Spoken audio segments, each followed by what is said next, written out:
fog patches in the south. A bit more cloud for Northern Ireland, maybe the odd shower here, but a drier day in western Scotland. Some rain across the far north. Increasing chance of some showers in the west, but for most, Thursday's another day of sunshine and probably the warmest day of the week. 15, 16, maybe 17 Celsius.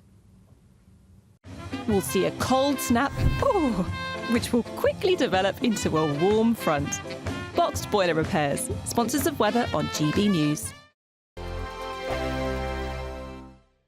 It's the final week to see how you could be one of two big winners in our latest giveaway, as we have two prize bundles that have to be won. There's two lots of a totally tax-free £10,000 in cash. You'll also receive a brand new iPhone 16, along with £500 in shopping vouchers to spend at your favourite store. Hurry, lines close on the 7th of March. For another chance to win, text cash to 63232. One entry costs £2 plus one standard network rate message, or text bonus to 63232. 5 entries cost £5 plus one standard network rate message. Go to gbnews.com/win. Entries start from just £2. Call 0903 681 3232. Calls cost £2 plus your network access charge, or post your name and number to GB11 PO Box 8690 Derby DE1 9TT. UK only. Entrants must be 18 or over. Lines close at 6 p.m. on the 7th of March. Please check the closing time if listening or watching on demand. Good luck.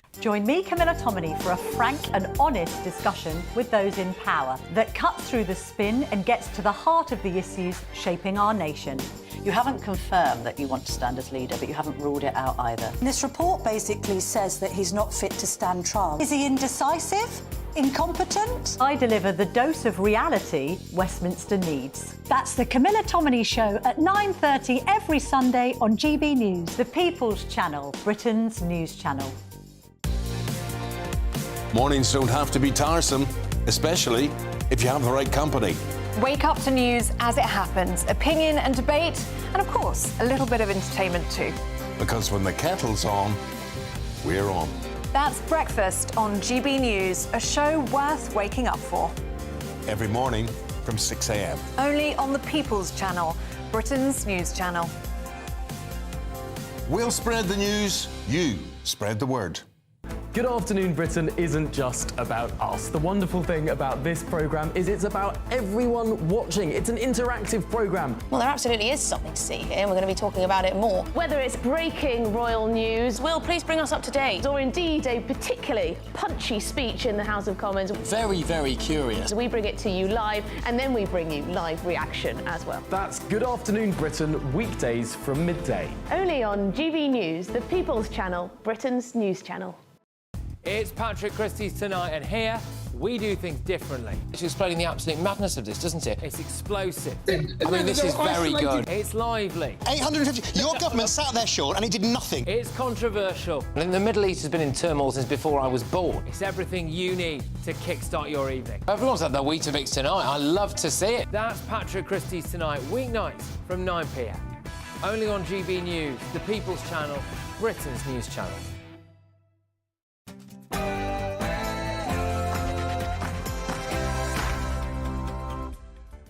Hello, good evening. It's me, Jacob Rees-Mogg, on State of the Nation tonight.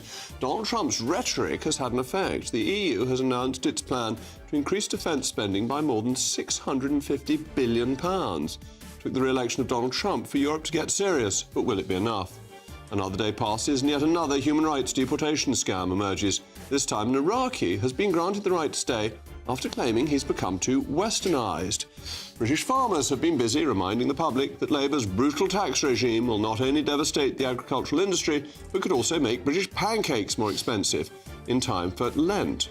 Plus, as someone who has had his own reality television programme tonight, you've all been waiting for this, I will break my silence on the Duchess of Sussex's latest Netflix programme. State of the Nation starts now.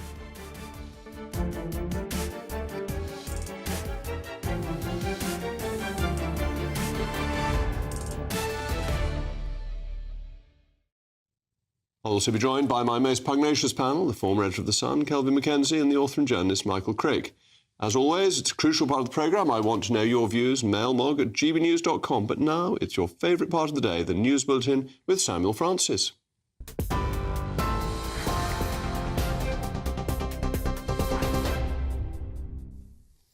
Jacob, thank you very much. And Jacob, thank you very much indeed. And good evening to you. It's just after 8 o'clock. Volodymyr Zelensky says Ukraine is ready to work under Donald Trump's strong leadership to end the war with Russia if he returns to the White House. It follows a phone call with Keir Starmer, who welcomed Mr. Zelensky's steadfast commitment to securing peace. The Ukrainian leader is calling for a truce in the sky and sea if Russia agrees to the same as part of steps towards ending the conflict. It comes as tensions between Kyiv and Washington remain high, while the White House is pausing military aid to Ukraine. Here at home, meanwhile, Conservative leader Kemi Badenoch has praised the Ukrainian president for keeping a cool head in difficult circumstances. The trial of triple killer Carl Clifford has heard he raped his ex-girlfriend in a violent sexual act of spite before murdering her and her family with a crossbow and a knife. The 26-year-old admitted killing Louise Hunt, her mother Carol and sister Hannah at their home last July, but he denies rape. Prosecutors say he carefully planned the attacks after Miss Hunt ended their relationship, and he bought weapons and deceived his way into the home. Jurors were also told Louise described her relationship with Kyle as sucking the life out of her before breaking up with him just weeks before the attack. The trial continues.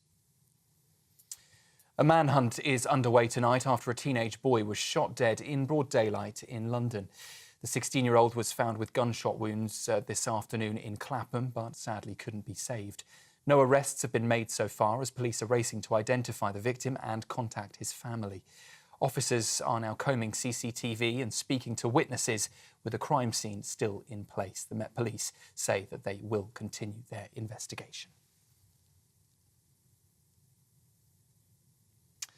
And we're just turning now to royal news, and the King has made a rare visit to a Royal Navy warship at sea. He's been meeting sailors at the HMS Prince of Wales before its biggest mission yet. His Majesty flew by helicopter to that ship in the English Channel, and he thanked the crew for their extraordinarily valuable service. The £3 billion ship will soon set sail for Japan, leading the UK's strike group in a mission to boost defence partnerships. It is the first time, in fact, in nearly 40 years that a reigning monarch has been on board a Royal Navy ship while it's at sea. Here's what he had to say earlier. That's the latest news from GB News for now. I'll be back with you in around an hour's time. Now, though, let's head back to Jacob. For the very latest GB News direct to your smartphone, sign up to News Alerts by scanning the QR code or go to gbnews.com/alerts.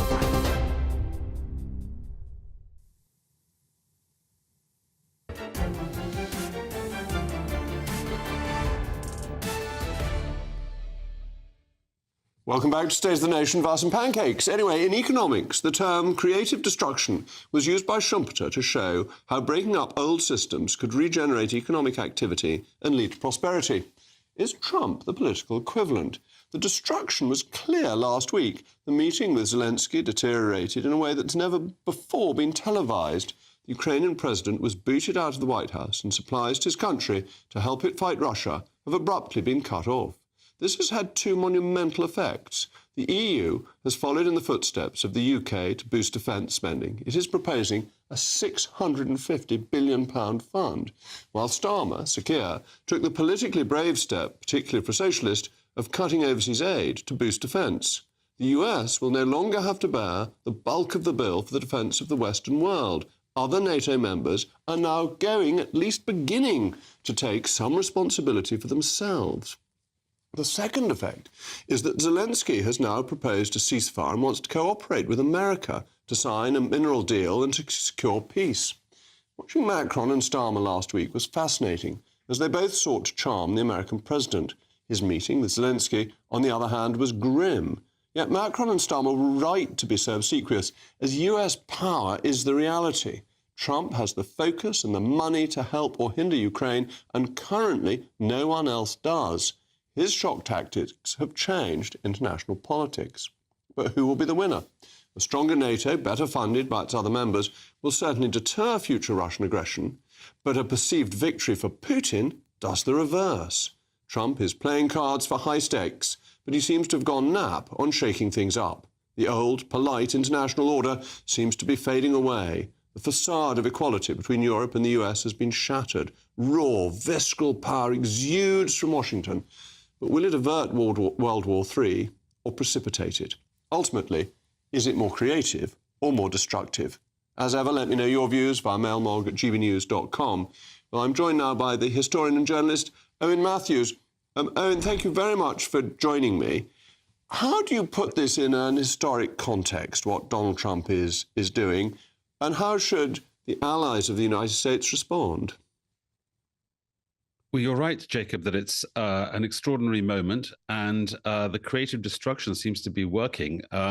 The one thing I would say is that I'm not entirely sure how planned this was. I mean, there is a theory that Zelensky was sort of ambushed and this is all a setup in the Oval Office. I don't think that's true. I think it actually just went wrong in the room.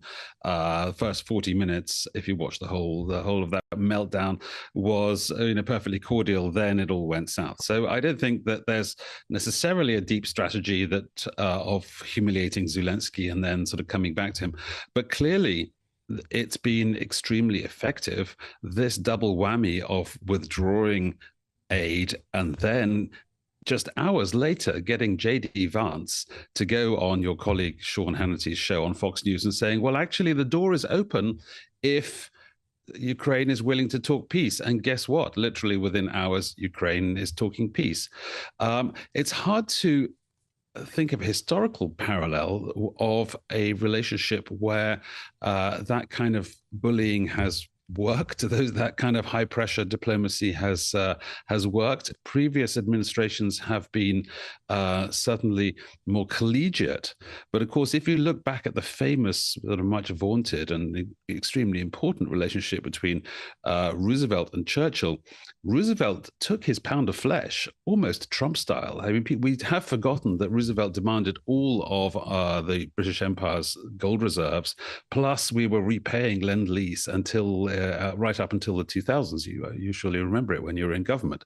So maybe it's just a question of style that Trump is not afraid of being more thuggish than is the usual manner of US presidents. I think what you're saying is extraordinary. I think what you're saying is so important that we need to remember that FDR, Roosevelt, was not actually enormously generous to the UK. Churchill, as Starmer did with Trump, sucked up to him like mad, was incredibly careful to build the relationship in as positive a way as he could. But Roosevelt took all that he could in an American first basis. And as you rightly say, we were paying them back for decades after both the First and Second World War. So although it's more public, it's not outside the norm of tough American politics having the interests of the United States first. Well, that's true, and also, I mean, the thing that's maybe sad to admit, or it's painful to admit, but I think we need to look this reality in the eye, is that for all of J.D. Vance's crassness, his tactlessness, and Trump's very distasteful bullying and, frankly, insulting of Zelensky in the room, actually, everything that both Vance and Trump have been saying is actually fundamentally true. And what I mean by that is specifically, Ukraine would not be able to act the tough guy were it not for US treasure and equipment that's backing it up. That's unfortunately just a fact. And furthermore, when he said, you hold no cards, that's also true. Zelensky doesn't really hold any cards. The only person that's actually realistically going to do a deal is Trump, simply because, I mean, we can stack up our objections to that. It's the end of the international rules-based order. Trump has no right to give away Ukrainian land. Zelensky is and the Ukraine is a sovereign. Like all those things, every single one of those is a totally legitimate objection.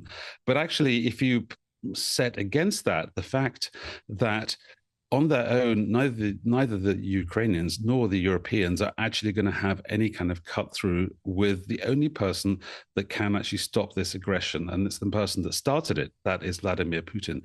And there is no strategy that either Ukraine or the Europeans, and especially not the Americans even, have come up with that will compel Trump, compel Putin to the negotiating table or force him to do anything.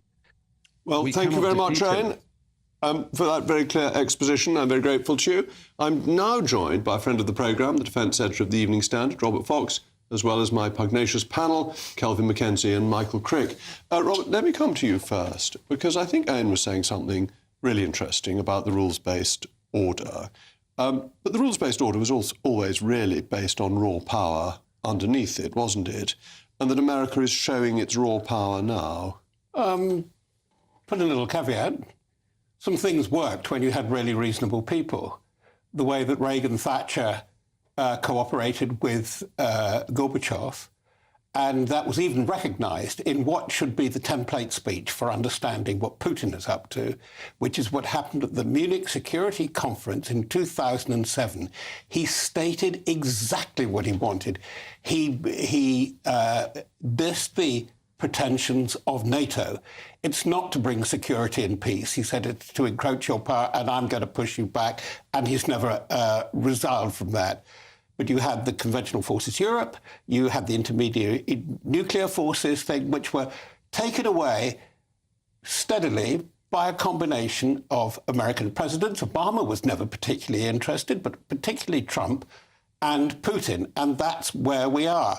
It's very difficult to actually work out what the end game is in both cases. It's actually easier with Putin than it is with Trump. What is he really intending to do with this Schumpeter-like chaos? Throw the bricks up in the air and see where they fall. And is it ultimately in American interest for Russia to appear to win, for Putin to appear to win? That seems to me to be the fundamental question that Donald Trump must be asking himself at the moment. It may well be that Zelensky can only carry on because of American support, but doesn't America give that support out of self-interest as much as charity? Yes, it must do, too, because this is what the collection of the coalition of the willing and the not so willing in the EU and NATO are saying. And it's very clear, particularly the Balts, the Poles, the Finns, the Norwegians, who are really up against Russia. We know now he is not going to stop here. Look at the statistics. He's now got over 630,000 Russian military inside or on a battlefront with Ukraine. He's got between 2.5 or 3 million underarms or potentially underarmed, 5.5 geared to the economy. The economy for Putin and Putin's survival is geared entirely to war. So what you could do is, I think you could have an on-off peace. We'll have things like the Minsk agreements, 2014, 2015. They won't go. They'll freeze the situation and they will unfreeze. This is what I call the epitome of the semi-Freddo war. And the trouble is that unless they have really gained this could go on for 10 years. And, Michael, are we willing to continue with the war for 10 years? Or does Putin eventually get what he wants because he's got greater ability to go on and he doesn't care about Russian lives, therefore his military just gets used? Well, I don't know. I mean, I think right now the mood would be that we are willing to carry on with the war. But 5 years from now, 10 years from now, I hope people are willing, but I suspect not. I mean, people do get fed up with wars. What worries me about a lot of this, and Robert may be able to help here, is... First of all, if we have European peacekeepers, how do they keep the peace? If the Russians come across whatever line the agreement is, if the Russians come across... It's a three-point oxymoron, Michael. They're a contradiction in terms. The way it's been described hitherto, yes. 20,000, 100,000, potentially 200,000, it's nonsense on a battlefront like that, of about 1,000 kilometres long. Shoot Russians, and they should not be peacekeepers either. The only thing they could be is a tripwire and a psychological reassurance force for the TikTok age. I mean, French and British troops are not going to shoot Russians if they come across the border and massacre a village and rape everybody So, Kelvin, we therefore get to the point that we were in when Yugoslavia broke up and you had peacekeepers who stood there and presided over a massacre. Well, yes. I mean, it's never going to happen, by the way. There's not going to be any British troops there. It's completely. Putin says, I'm not going to have them. We're not going to have them. What we are watching now, so I am kind of 50-50 about Trump. I like Doge. I like the pushback against migrants. And I like his general attitude towards DEI. On the other side, he has decided that the world is to be divided up into 3 chunks: China, Russia, and the United States. And he will bow at the knee to military power, and military power alone. So, if this had been 1940s, he would have bowed at the knee to Hitler, and the Germany would be running not only France, it would be in Poland, it would also be running the UK. So that's the kind of guy you're going to be dealing with, and we are either going to have to put up with that, or we ourselves could find ourselves in a very uncomfortable position. The position that Starmer is in today will not be the position he will be in a year's time. I mean, there is a possibility of Europe being the fourth power, but we aren't the fourth military power now, and it will take, I don't know, Robert will have a better idea, 10 years. You're going to have to recruit vast numbers of new troops in this country. You're going to have to give a huge pay rise. They struggle to recruit anybody right now. Sorry. Pay rise to recruit more. Yeah. Yes. Is the Russian military that strong? Kelvin said Trump's allowing 3 powers. China is strong. The US is strong. Is Russia in that league? Its armed forces are enormous, but enormously incompetent as well. That has been quite evident. Look at the casualty figures, taking something like 45,000 casualties per month. And that's where there is a point of strain. Actually, both sides want what is known as an operational pause. They absolutely need it. Acutely and most obviously Ukraine, but also look at the state of the Russian economy. And the game, as we go out to 5 years, is going to be about completely different things. It's going to be about minerals. It's going to be about raiding the Arctic, raiding the Antarctic even. And the analogy that was put to me this morning by a very distinguished, recently retired general, I mean, part Kiwi, very successful, ran 4 operations. He said, we should be thinking about Chicago in the time of Bugsy Malone and Al Capone. Exactly as Kelvin was saying, splitting it up into 3 districts. Yes, you had turf wars, you shot each other up. Or even, you would like it with your background, the Treaty of Tordesillas, you may remember, where they split the New World in half.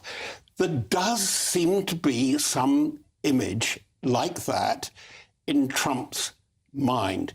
But it is not simple geometry, because he is not going to be able to detach Russia from China. Russia is in the maw of China. I was looking at the statistics for the support. They're producing COD drones, some of them absolutely decoys, in the image of to the Iranian design. But it's absolutely dependent on guidance system, just for a simple thing. But massively across the piece, this is so for the armaments. They are dependent on China. And Russia. Yeah. Well, thank you very much to Robert and to my panel. Shortly, I'll be revealing one of the most absurd asylum deportation cases yet, and reminding you of the long list we've already covered.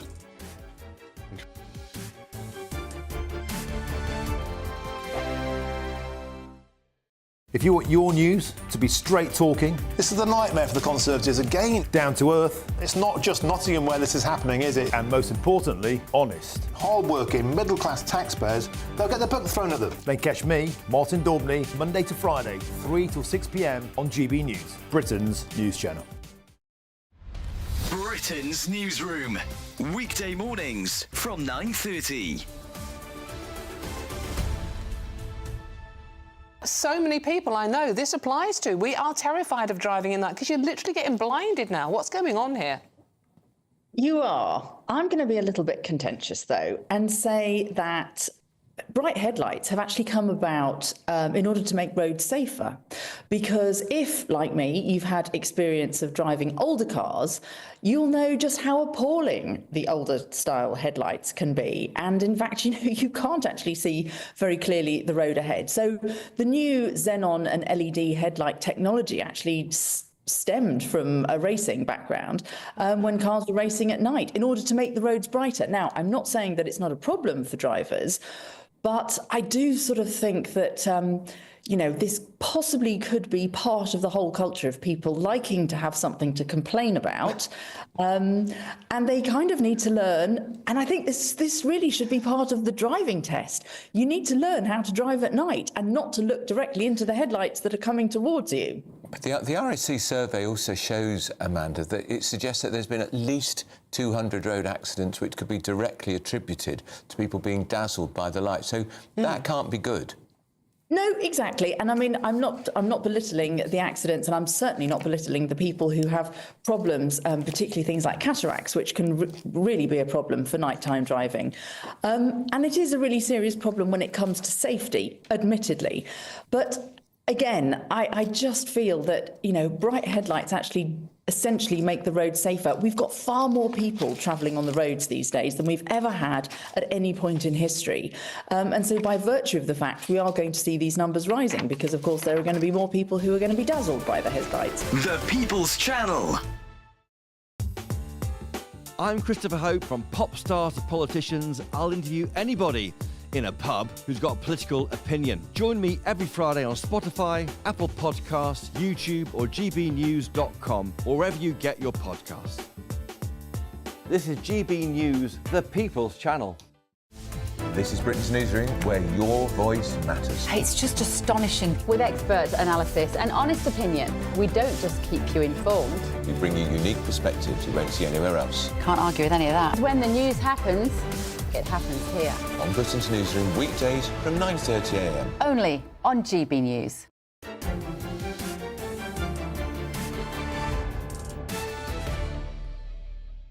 Welcome back. I'm still Jacob Rees-Mogg, and we were talking about Trump once again, and your mailbogs have come in. Neil says, the EU is full of empty promises.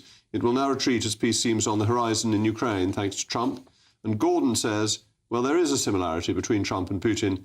They're both trying to take over other countries. Blackmail, betrayal, bully, non-democratic, talking peace at whose cost and how many lives are at stake here. Trump does not appear to care who he steps on. Well, I've frequently made the case for the United Kingdom's withdrawal from the European Court of Human Rights on this programme. And today's news, an Iraqi drug dealer avoiding deportation, merely reinforces the need for this move. The individual, who as usual cannot be named because one of our immigration judges has decided to cloak him in a veil of anonymity, argued he had become westernised after living in the UK for more than 20 years and won the right to stay in the UK under his ECHR right to family life. An upper tribunal has overturned this decision and the case is now being reconsidered. But wouldn't this all be simpler if we left this increasingly absurd foreign court and repealed the Human Rights Act so loony judges could not make these silly decisions? We've seen so many other cases of this. A child's distaste for chicken nuggets. I ate chicken nuggets on this programme to illustrate it. Halted the deportation of an Albanian criminal. A Nigerian migrant was rejected 8 times for asylum but succeeded after joining a terror group. Or the convicted Pakistani paedophile being granted asylum. It's all crazy. Well, I'm joined now by a friend of the programme, immigration lawyer Fadi Farhad, as well as my panel, who are still here. Fadi, it's noble of you to come in and defend this system, but isn't this making the British people think this is just ridiculous? Day after day, judges are coming up with really eccentric decisions. Yes, I can understand how a cross-section of the public will be eyebrows will be raised at these decisions. But again, in this particular view, for example, the point on westernisation has been remitted back, so it's going to be redecided as to whether that falls in. Now, the 1951 Refugee Convention does not provide you grounds for protection on the basis of westernisation. Where westernisation may come in is if your Western outlook allows the authorities on the other side to impute a political opinion. So it may amount to a political opinion in terms of your outlook as to political system, as to whether you're an atheist or religious views. So it's an offshoot of political opinion. It's not per se a convention reason. It's an offshoot of political opinion. But this is part of the problem with the convention, is this idea of it as a living document, that therefore you get these offshoots that have made it mean much more than people thought when it was signed up to. Yes. And of course you get the ability to take cases under it, which initially when you first signed up you couldn't. Yes. But it worries me that judges, even though there's been an appeal and it's been remitted, first instance judges are coming up with the string of eccentric judgments. There must be something wrong that they're doing that. That's one view. Another view is if you scratch beneath the surface, it is slightly a bit more nuanced than that. Where the entire westernisation argument comes into place in this particular case, and only in this case, is that this chap was here since 2001. So his argument was that he's actually never lived in the post-Saddam Iraq. So he left in 2001. Yep. Iraq was under Saddam Hussein. From 2003 onwards, Saddam Hussein was overthrown. And post-2003, Iraq's undergone a whole bunch of changes. And it's gone changes through its civil registration system. So people were under a new system, people were registered. The entire framework of governance in Iraq has been turned upside down. He's not registered in the post-Saddam Iraq. So he was saying, I'm not registered there, I don't have a presence there officially. That would then therefore indicate that I've been away from Iraq for over 20 years. Then that creeps in the insinuation that I've been away, I've been living in the West, I have Western values. And so that's where it comes in. It's based on he's been away for so long, effectively. Yeah. Even though the headline may be, Western values. It's a puzzle, this, though. In what sense? There are tens of hundreds of thousands of migrants to our country who have not adopted Western values at all. They don't speak. I mean, many of the women folk aren't allowed to learn. They have to stay in their homes. So why should it be considered in this particular case that this guy, who is illegal, by the way, there are many people in this country who aren't Westernised at all, and they're legal. Why should this guy be considered, who is illegal, that he would have adopted some Western values? The truth about the matter is that at some of the lower tribunals, these judges are enjoying this. They're having quite a few of them turned over as it goes up through the system. But what is it about the quality of the judges? Are they doing it deliberately? Is it political? Are they hiding behind human rights? Are they enjoying themselves? And what penalty do these judges face when they make mistakes, as they have done in relation to, I don't know, nuggets or pedos or some of the more bizarre things? The people in our country are actually... if you would not admit to being an immigration judge at a party, you keep very quiet. You say you were a solicitor or you say you were something else, because otherwise people would get very angry. There's a real sense that there are us and them in this, that there is a collection of judges who have just decided to, in fact, in a strange way, humiliate ordinary Would we people. not say that this is part of due process in terms of the filtering mechanism and how it goes to the upper courts, and then the upper courts say, nope, you've made a decision, that's wrong. Yeah. And so over time, you'll then find out the good judges, and you'll find out who the bad ones are, and there'll be reviews. But there does seem to be some politicisation. That there was one reported last week who had been campaigning for migration rights, who was then allowing people to stay for strange reasons. There's another one who I think had been a Labour Party candidate. And I think, to Kelvin's point, that really worries people, that this is a part of the campaigning mechanism, rather than what we're used to in this country, impartial judges. But that goes to vetting and selection. Yes. The trouble is that these stories appear in right-wing newspapers. They get picked up and discussed on your programme. And these are right-wing newspapers. It's got nothing to do with right-wing. It's got everything to do with justice. Who don't like immigration and who don't like the European Convention on Human Rights. Don't like illegal immigration. It's very difficult to judge the rights and wrongs of a case like this unless we read all the documentation and hear the evidence, or read or see the evidence in court. And every case is very complicated. Now, it seems to me, 24 years, the argument that he would have been westernised is quite persuasive. If he'd only been here for 4 years, I think the case would be a much... He was illegal.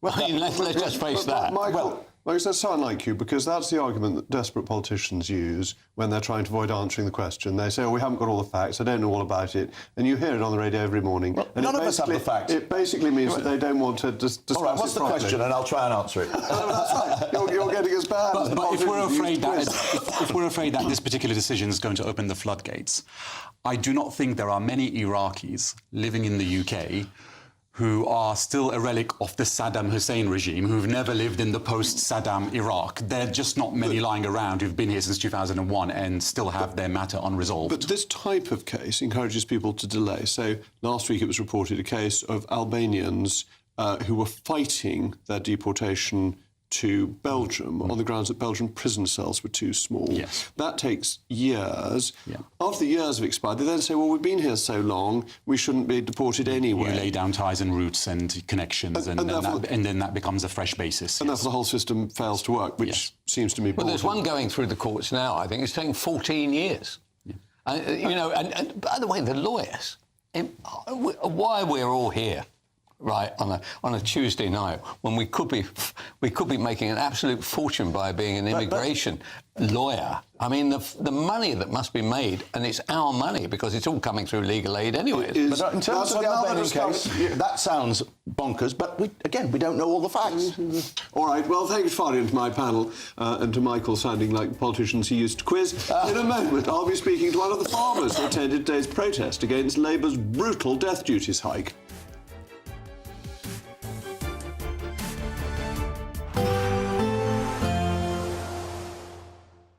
Dinner under the stars tonight? That reminds me of our travel insurance. You mean All Clear Skies? All Clear Travel Insurance sponsors GB News travel destinations forecast.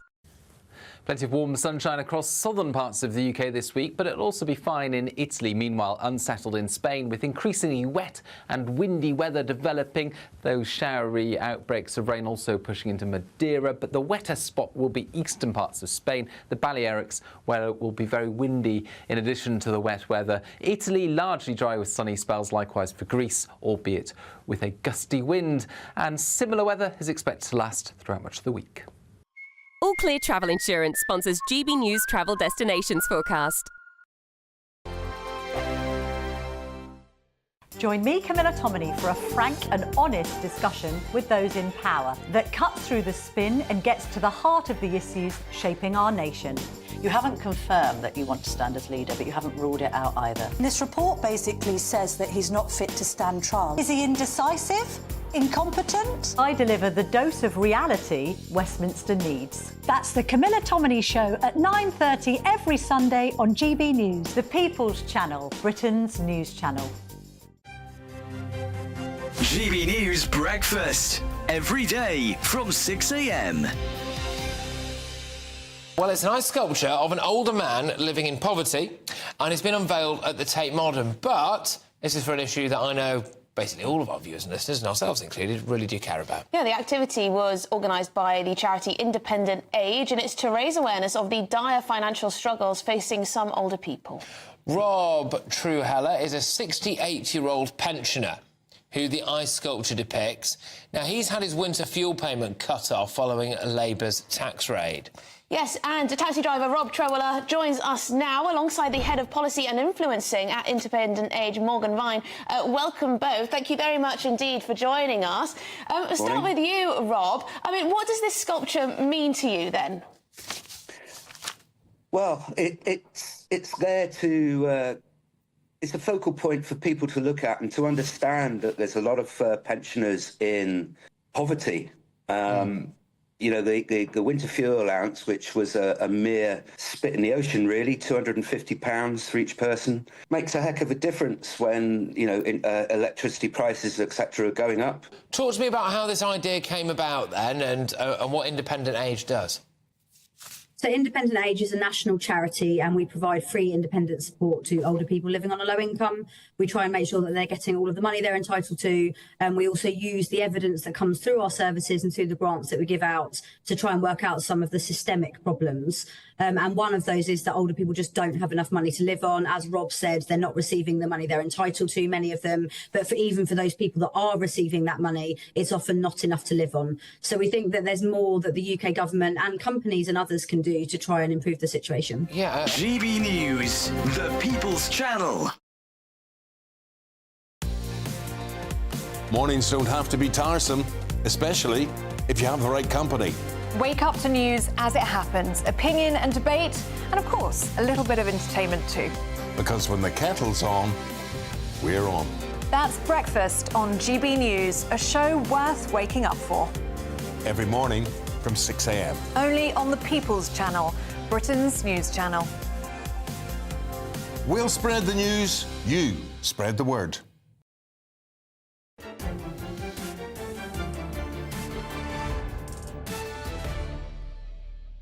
Welcome back. Well, as I left home, Nanny had been flipping pancakes to the children to mark the last day of excess before Ash Wednesday tomorrow.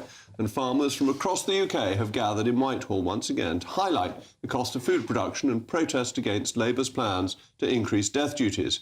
Think about what goes into those classic Shrove Tuesday treats.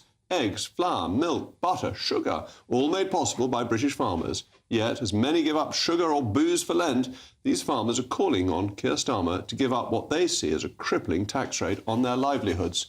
Well, I'm joined now by one of the farming protest organisers, Ollie Harrison, as well as my pugnacious panel, Kelvin Mackenzie and Michael Crick. Ollie, thank you for coming in. How, from your point of view, did the protest go today? Well, I've burnt my face, so it must have gone well. Yeah, amazing day, best day of the year for farming, really. You know, things are just drying up now. We've got some corn to get in the ground, but we were overwhelmed by what support there was, really. I mean, you know, obviously farmers are still angry what's going on. You know, we expected a few thousand, there was between 10 and 15,000 we estimated. And, you know, and that's some of the reasons why we bought some equipment, because it was all about telling the story of the cost of a pancake. You know, we had 3 million quid's worth of kit there today. Sugar beet harvesters are £800,000. Combine harvesters £500,000 for harvesting the wheat for the flour.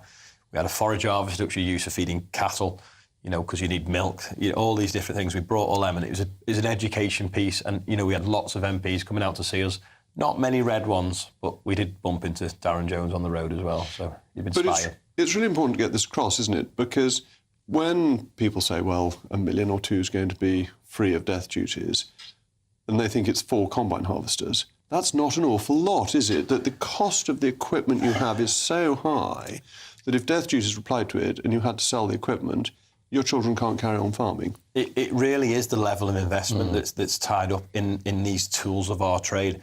And I think the sugar example shows it. I mean, sugar on your pancakes, you don't even think of the cost of sugar. You go and buy a coffee, you just take the sugar out of the pot. There's no cost to sugar. The machine to harvest it is £800,000. The margin we make is absolutely minuscule. And this is the thing, the disconnect with Treasury trying to run the country and understand food production is massive. And we've got this group of farmers now that are either ill or old that aren't going to last 7 years. And we're like, look, we want an amnesty for them for the next 12 months while you sort out the detail in the other bit in the budget, shall we say, so that they can transfer them assets without killing these farms off and take this axe that's wielded over the head at the moment. Well, we're, I think, going to show the picture of you standing on a £500,000 combine harvester outside Big Ben, which I think is a great picture. But this symbolises, doesn't it, Kelvin, how important it is that we should back the farmers. Right. The government should back down. So we need farmers, OK, 101%. So why don't you be as nasty to the public as the train drivers? So the train drivers use the public as their battering ram morning, noon and night, and have managed to put themselves on between 80 and 93,000 a year for an unskilled 4-day week, OK? So I wonder whether we need to suffer as the public to understand what the farmers do for us. Because at the moment, all that happens is you have very good PR like that, and I congratulate you for the way you've organised it. But does it actually help your case? Or does Labour simply say, we've made up our mind, we're just going to carry on? I think the thing here is everyone knows what a train driver does. Not many people know what a farmer does, and the Treasury don't. The MOD do. And I'm surprised they've not actually been a bit more vocal. But everyone thinks train driver, oh, they drive a train. Farmer, well, don't they just have, like, loads of land or something and, like, all fields? Well, no, we're producing your food that you eat 3 times a day. Last time I checked, you don't need a train 3 times a day. But you need food. You know, have we got to have empty shelves? Is that our only solution left? Or do we just park tractors on level crossings? Well, Michael, you probably know more about each individual constituency than any commentator. How politically raw is this for Labour with its makeup of seats at the moment, or can they just steamroller ahead? Well, I mean, Ollie, you're from Halewood, that area south of Liverpool. I imagine you've got a Labour MP. Yeah. But I think that you had a Labour MP before. We had Maria Eagle, now we've got Derek Twigg. Right. Whereas the interesting thing about the election was that Labour made extraordinary advances in all sorts of rural seats. You know, places like Congleton and Hexham and, you know, northwest Cambridgeshire. North East Somerset. And yes, North East Somerset, yes. I wonder who the MP there was. I wonder what happened to him. And, you know, these MPs are going to be very worried by this. My own view is that, this was not thought through. That it's a party that, amongst the MPs who were in the last Parliament, doesn't understand farming. The new MPs in these kind of seats, I think, will understand farming a lot better. But there is this problem about how buying farms has been used as a tax avoidance measure.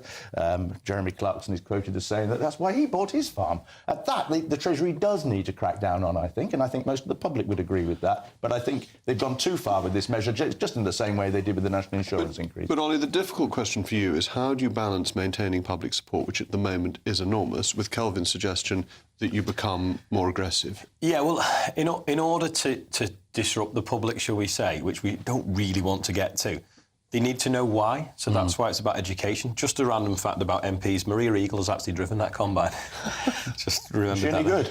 Yeah. So's Estimate Veyat. Yeah. We've had them out, different MPs out on farms over the years, and the ones near me do understand it. But they've got this whip at the moment where, like, if they stand up, they're out of the party, like they did to poor Ian Byrne. Yeah. It's bad, really, when they've forgotten that they're working for the constituents, not for the front bench, and that's dangerous. It's a very authoritarian party, the Labour Party these days, and the amount of you saw it last week with the foreign aid measure. MPs, scores of which must have hated the foreign aid cut, but hardly anybody was willing to say so. And it'll be the same with this measure. We have a lot of sympathy there, but I don't think you'll be getting votes. I'd like to urge you to be more militant. Right? I think what you've done so far is fantastic. It's not pushing the envelope, pushing the peanut, whatever you'd like to say. I think you've got to be tougher. And you've got to make clear. And directly you start seeing the supermarket shelves empty, can I tell you, the government will be acting at 200 million miles an hour. But would they, though? Surely their supermarkets have got contingency plans to buy from Europe? No. There's not enough. The food chain's so fragile. You get snow and the shelves empty. They produce 60% of all our There's food. a lot of troops in farms as well, so if we wanted to, but it shouldn't get to that. There's no point in putting this money into the MOD if you can't feed ourselves. It's basic. Absolutely. Well, that's a very good point to end on. Ollie, thank you very much. And thank you also to my panel. Well, in a moment, it's the moment you've all been waiting for. I will be breaking my silence on the new documentary released by the Duchess of Sussex and issue exclusive advice as someone who's had his own reality TV programme recently.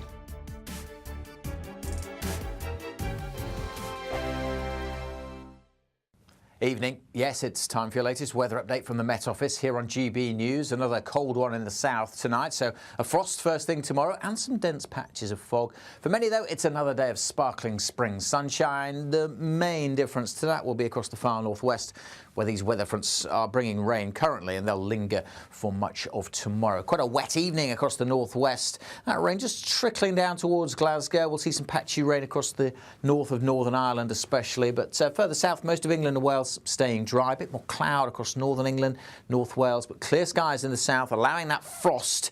Quite a contrast with temperatures between the far northwest and the far south. A frost here and some quite dense patches of fog. Now, the fog will take a while to clear, so some of the main routes in and around the southeast, the M4, for example, so the A303 could be quite dense, that fog first thing. But generally fine and bright to start the day across much of England and Wales. Quite a cloudy start for most of Scotland and Northern Ireland, but it will be a mild start, but still quite windy, gusty winds bringing further outbreaks of rain, particularly to the Highlands and the Western Isles, and they'll linger for a good part of the day. With the winds coming from the south-west, the far northeast of Scotland should have some sunshine, and elsewhere, plenty of spring sunshine for England and Wales, probably brightening up a bit through the day across southern Scotland and Northern Ireland.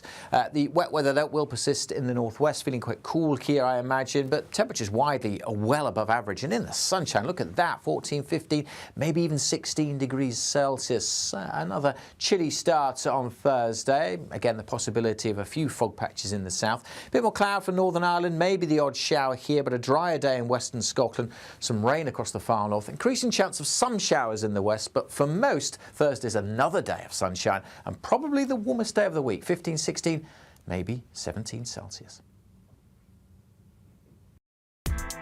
Join me, Nana Akwe, for an informative, interactive news programme with a difference. It's fun. No, he didn't say that, though. I'm so surprised. I think there's an element of truth to that. Join me from 3 p.m. every weekend, only on GB News, Britain's news channel. headliners on GB News 11 p.m. every night. It's got 3 top comedians going through the next day's newspapers so you don't have to read them, which is great. That's a good point. He's lying. I mean, maybe he's not lying. That's headliners every night from 11 p.m. and 5 a.m. as well on GB News, Britain's news channel. This is Britain's Newsroom, where your voice matters. It's just astonishing. With expert analysis and honest opinion, we don't just keep you informed. We bring you unique perspectives you won't see anywhere else. Can't argue with any of that. When the news happens, it happens here. On Britain's Newsroom, weekdays from 9:30 a.m. Only on GB News. Earlier on GB News Breakfast, breaking overnight, President Trump has paused American military aid to Ukraine. This is horrendous news for Ukraine and for Europe. Farmers now, and today you're going to see a lot of them. They are gearing up to continue these protests. It's good to see the farmers aren't backing down. This family farm tax is completely undermining our food security. We are making very positive changes to support British farming. Pancake day today. You can flip them, you can stack them, or you can just devour them, but today is that day. It's definitely a sweet treat, and lemon and sugar is the answer, people, not gravy. From 6, it's GB News Breakfast.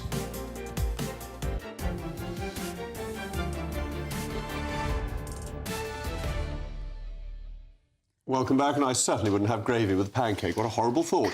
Finally, for tonight's grand finale, as someone who's had his own reality television programme, which actually you can watch on Quest at 10 o'clock tonight, I've decided to issue my own advice to the Duchess of Sussex about her new Netflix programme. Here's a moment from the new documentary.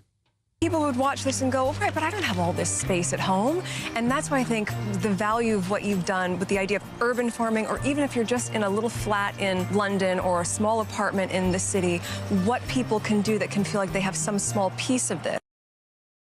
Well, now someone with a comparatively small yeoman's dwelling in Somerset, I wouldn't dream of suggesting people should try making cider in a Somerset flat.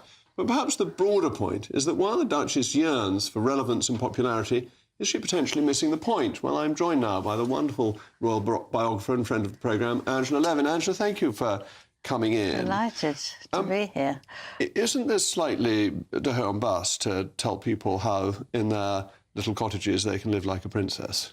No, I mean, it's just such a mess. I mean, it's a mess from the beginning to the end because she doesn't really know what she's doing and she hasn't got any experience that will help her. She doesn't wait till things are sorted out, you know, and I thought it was ridiculous. She had the first visitor was her face makeup man who adores her. So he was just saying, oh, my God, that's wonderful. Oh, my God, that's wonderful. And that's what Meghan wants. She wants to be admired and loved. But she would say that what her ideas of the cooking was just ridiculous. She didn't like cooking, so she didn't really do anything much but fiddle with it afterwards. And she wanted to provide food, so the guy who was looking after her face cut the tomatoes, and she then put the pasta over it. And he said, this is the way you cook pasta. And she poured hot water in and put it in the oven. Now, anybody who can cook can do that already.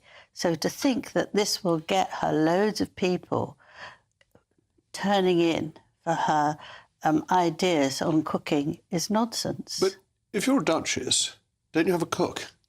Isn't this the problem with it, that it's not, in fact, real, that living in an exclusive, expensive life in California, there are people who are doing these things for you, rather than it all being done by yourself? Yes, it seems that she was attached to the TIG, which she was doing before she met Harry. She was all about a blog and things that she would sell to people. She couldn't do that once you join the royal family because you can't do that, make money when you're a royal.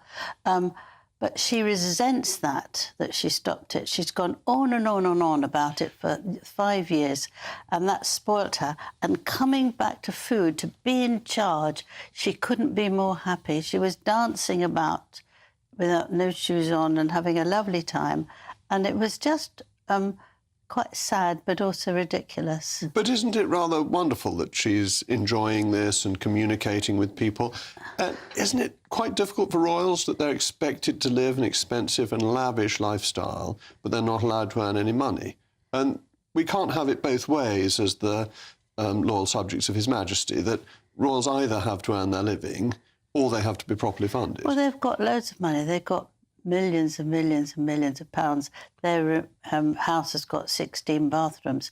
It's not a case of that necessarily, because she goes somewhere and she's fine. This is actually showing people how to live when it's not what anybody would do. Women of this age would not sort of spend their time putting a little leaf in an ice block and then having But she gave lovely advice on how to look after your guests when staying overnight. Don't you think that was very hospitable and the sort of generosity of spirit that you would expect from a royal? That's quite sweet, isn't it? She was kindly and thoughtful.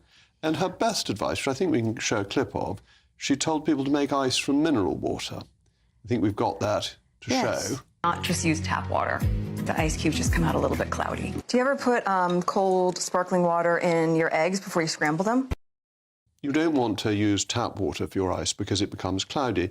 And I've always thought if you're making a martini, this is essential advice, because otherwise you give people a cloudy martini. So this is going to be useful for people up and down the drinking halls of England. You're a unique person, aren't you? And they don't follow things that other people do. But for her level of people that she was trying to please, it was really, really ridiculous, because everybody seemed to have things that they had to say, which was, oh my God, oh my God. And I mean, after you've heard that, I watched it for 4 hours to go through the whole of the 8 series.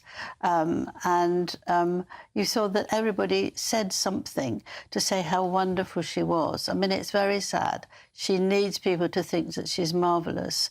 And anyone who came in... I don't think anybody said I was marvellous in my reality TV programme. I was missing a trick. I should have said to people, can you come on and say I'm marvellous? That says you're normal. That says you're normal. Even my children didn't say I was marvellous. No, our children don't, do they? No. But, I mean, it was very sad, because she can't get things right. I think she can't find the right path for herself. And poor old Harry, he came on for 3 minutes at the end of the 8th programme, gave her a couple of kisses, told her she was wonderful and she's done a marvellous thing, and that's it, whew, off. Right, and I think he was just there so that people would know she's still got the contact to the royals. To the royal family. Yes. But as I say, we had this wonderful advice. The thing is, make your ice with Morven water, which is what I always do. It was the Queen's favourite water, and you can still get it. It's absolutely the best. Anyway, thank you as always to Angela. Up next, it's the one and only Patrick Christys. Patrick, what is on your programme tonight? Well, I think you've both been incredibly harsh to Meghan Markle there. If we've learnt one thing today, it's that she's a shining beacon of hope for working mothers everywhere. But, yeah, we'll be getting stuck into that. Also, hijab day for nursery pupils, LGBT sensory gardens for kids with special needs. Why can't people on the left just leave the kids alone? JD Vance, has he been disrespectful to Britain, do we think? And there's talk now of a judicial review in order to get a national inquiry into the grooming gang scandal. I'm going to be talking to the man behind that, as well as much, much more, Jacob. Well, that's going to be an absolutely splendid programme. That's coming up after the weather. Don't forget, tomorrow's Ash Wednesday, so I expect to see you all at the Brompton Oratory at 8 o'clock tomorrow morning for the Extraordinary Four Mass. We'll pack it out if all GB News viewers go. The weather in Somerset will be particularly good tomorrow in honour of Ash Wednesday. I'm Jacob Rees-Mogg. This has been State of the Nation, and I'm hoping to get a martini made with proper ice in the Garrick later. Good night.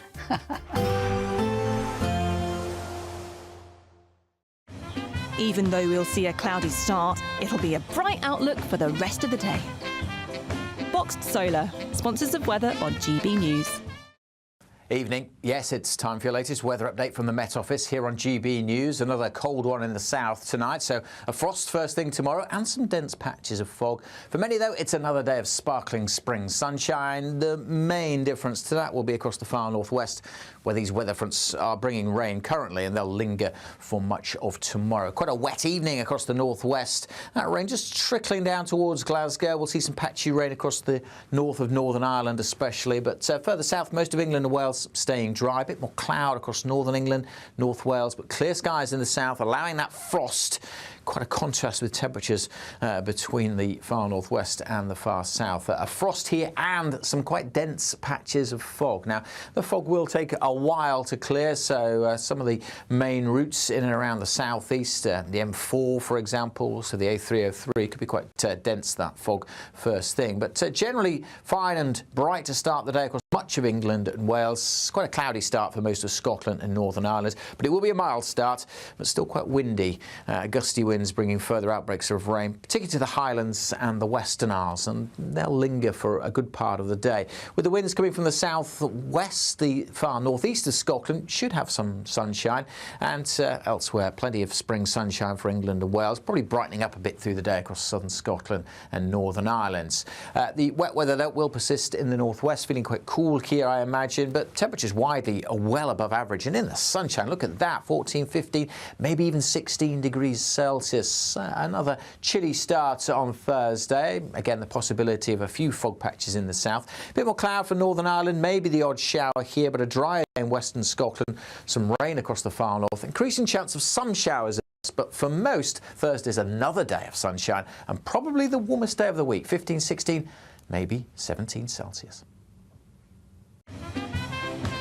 There will be a light breeze in the morning, leading to a warm front. Boxed heat pumps, sponsors of weather on GB News. It's the final week to see how you could be one of 2 big winners in our latest giveaway, as we have 2 prize bundles that have to be won. There's 2 lots of a totally tax-free £10,000 in cash. You'll also receive a brand new iPhone 16, along with £500 in shopping vouchers to spend at your favourite store. Hurry, lines close on the 7th of March. For another chance to win, text cash to 63232. One entry costs £2 plus 1 standard network rate message, or text bonus to 63232. 5 entries cost £5 plus 1 standard network rate message. Go to gbnews.com/win. Entries start from just £2. Call 0903 681 3232. Calls cost £2 plus your network access charge, or post your name and number to GB11 PO Box 8690 Derby DE1 9TT. UK only. Entrants must be 18 or over. Lines close at 6 p.m. on the 7th of March. Please check the closing time if listening or watching on demand. Good luck. Mornings don't have to be tiresome, especially if you have the right company. Wake up to news as it happens, opinion and debate, and of course, a little bit of entertainment too. Because when the kettle's on, we're on. That's Breakfast on GB News, a show worth waking up for. Every morning from 6 a.m. Only on the People's Channel, Britain's news channel. We'll spread the news, you spread the word. Hi, I'm Michelle Dewberry, and my show is your opportunity to cut through all the noise and dive in headfirst to some robust debates. Ideas clash. Situation, because the failure is you're deliberately avoiding my point. Nothing's held back. And if you think this is the end of it, wait for more. And we do not shy away from the difficult stuff. Sometimes I want to shake people and say, if only you understood. So join me on Jubes & Co. weeknights at 6 p.m. only on GB News, Britain's news channel. Good Afternoon Britain isn't just about us. The wonderful thing about this programme is it's about everyone watching. It's an interactive programme. Well, there absolutely is something to see here, and we're going to be talking about it more. Whether it's breaking royal news, Will, please bring us up to date. Or indeed a particularly punchy speech in the House of Commons. Very, very curious. We bring it to you live, and then we bring you live reaction as well. That's Good Afternoon Britain, weekdays from midday. Only on GB News, the People's Channel, Britain's news channel. Join me, Camilla Tominey, for a frank and honest discussion with those in power that cuts through the spin and gets to the heart of the issues shaping our nation. You haven't confirmed that you want to stand as leader, but you haven't ruled it out either. This report basically says that he's not fit to stand trial. Is he indecisive? Incompetent? I deliver the dose of reality Westminster needs. That's the Camilla Tominey Show at 9:30 every Sunday on GB News, the People's Channel, Britain's news channel.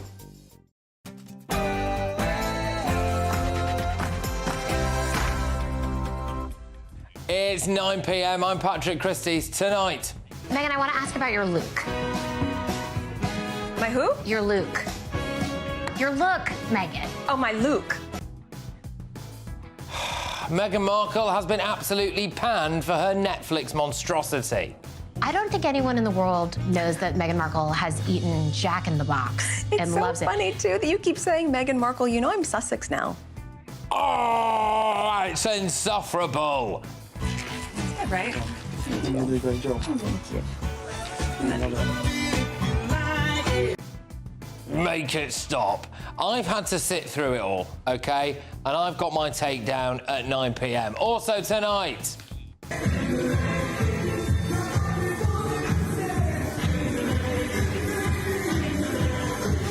A school is accused of indoctrinating special needs kids with ridiculous LGBT rubbish, and one nursery even dressed toddlers in hijabs for a day of inclusivity. Meanwhile, climate change is having a devastating effect on communities all over the world, especially the poorest countries and poorest people.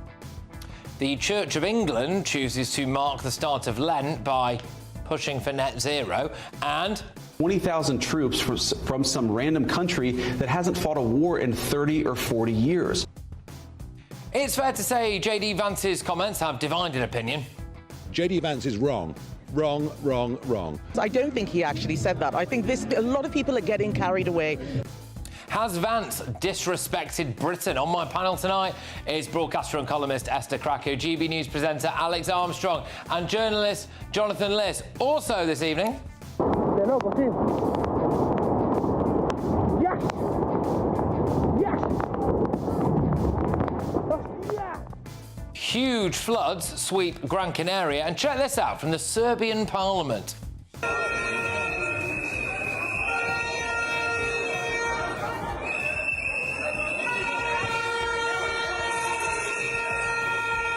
Get ready, Britain, here we go.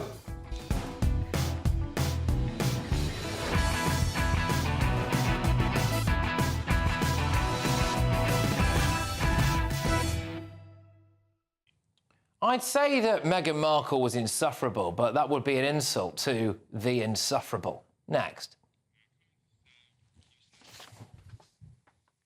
Very good evening to you. It's just